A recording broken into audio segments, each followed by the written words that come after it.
Hi friends, അടിപൊളിയായി ഞാൻ കണ്ടിട്ടുള്ള love comedy Korean Tamil dubbed മൂവിയെ കുറിച്ചാണ് പറയാൻ പോകുന്നത്. അതിനു മുമ്പ് നല്ല മൂവിയെ കുറിച്ച് അറിയാൻ നമ്മുടെ ചാനൽ സബ്സ്ക്രൈബ് ചെയ്യൂ. Movie name enemies in law 2015 ഇറങ്ങിയ മൂവിയാണ്. മൂവി തുടങ്ങുന്നത് ഹീറോന്റെ പരമ്പര പറഞ്ഞാൽ കള്ളൻ പരമ്പരയാണ്.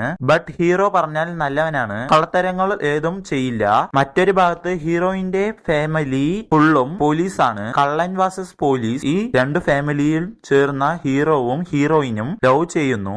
ബട്ട് ഈ വിഷയം ഹീറോയിന്റെ ഫാമിലി അറിയുന്നു. എന്നിട്ട് ഹീറോയിന്റെ അച്ഛൻ പറഞ്ഞത്, എന്റെ മകളെ മാരേജ് ചെയ്യണമെങ്കിൽ നീ ഒരു പോലീസ് ആകണം പറയുന്നു. ആ ഒരു ചാലഞ്ച് അക്സെപ്റ്റ് ചെയ്ത് ഹീറോ എങ്ങനെ പോലീസ് ആകാൻ ശ്രമിക്കുന്നു, അതിനെ തടയാൻ ഹീറോയിന്റെ അച്ഛൻ ആൻഡ് ഫാമിലി തടയുന്നതാണ് ഈ മൂവിയുടെ സ്റ്റോറി. ഫണ്ണായ റൊമാൻസ് ആയ മൂവിയാണ്, മറക്കാതെ കാണൂ. കൊറിയൻ ഫാൻസ് മറക്കാതെ കാണൂ. കണ്ടവർ എങ്ങനെയുണ്ടെന്ന് കമന്റ് ചെയ്യൂ. Enemies in law movie name 2015 ഇറങ്ങിയ മൂവിയാണ്. മൂവി തുടങ്ങുന്നത് 3 ക്ലോസ് ഫ്രണ്ട്സ് ഉണ്ട്. ഒരുത്തൻ നല്ല ചെക്കനാണ്, ഇനിയൊരുത്തൻ പ്ലേ ബോയും ആണ്, ഇനിയൊരുത്തൻ ഫാമിലി കമ്മിറ്റ്മെന്റ് എന്ന് നോക്കി പറഞ്ഞു പോണവനാണ്. ഇവർ കോളേജ് കഴിഞ്ഞ് ഇവർ പറഞ്ഞ വഴികളിൽ ട്രാവൽ ചെയ്ത് ഈ 3 പേരുടെ ലൈഫ് എങ്ങനെ പോകുന്നു, ഇവരുടെ ലവ് സ്റ്റോറിയും ഇതെല്ലാമാണ് ഈ മൂവിയുടെ സ്റ്റോറി.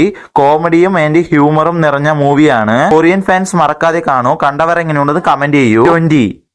ഹോട്ടൽ ട്രാൻസ്വാനിയ 2012 ടു 2022 വരെ ഇറങ്ങിയ മൂവിയാണ്. മൂവി തുടങ്ങുന്നത് ഡ്രാഗുളയാണ് ഈ മൂവിയുടെ ഹീറോ. ഇവർ റൺ ചെയ്യുന്ന ഹോട്ടലിന്റെ പേരാണ് ഹോട്ടൽ ട്രാൻസ്വാനിയ. കാട്ടിനുള്ളിൽ മോൺസ്റ്ററുകൾക്ക് വേണ്ടി ഉണ്ടാക്കിയ ഹോട്ടലാണ് ഇത്. ഡ്രാഗുള കാണിക്കുന്ന കോമഡിയും കുറച്ച് കാര്യങ്ങളുമാണ് ഈ മൂവിയുടെ സ്റ്റോറി. സൂപ്പറായ ചിരിപ്പിക്കുന്ന അനിമേഷൻ മൂവിയാണ്. ഫാമിലിയോടെ കാണാൻ കഴിയുന്ന മൂവിയാണ്. മറക്കാതെ കാണൂ. കണ്ടവർ എങ്ങനെയുണ്ടെന്ന് കമന്റ് ചെയ്യൂ. ഹോട്ടൽ ട്രാൻസ്വാനിയ.